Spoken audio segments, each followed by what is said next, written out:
तो कैसे हो सब लोग। आशा करता हूँ ठीक हो। इस तरह का एवी प्लेयर नेम विजुलाइज़र कैसे बनाता है वो जानना चाहते हो तो वीडियो को शुरू से लेकर आखिर तक देखते रहो।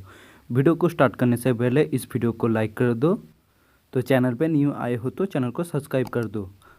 तो स्टार्ट करते हैं वीडियो। सबसे पहले मेरा इस वीडियो के डिस्क्रिप्शन में जाना है, एवी प्लेयर ऐप और पिक्सल लैब ऐप को डाउनलोड कर लेना है।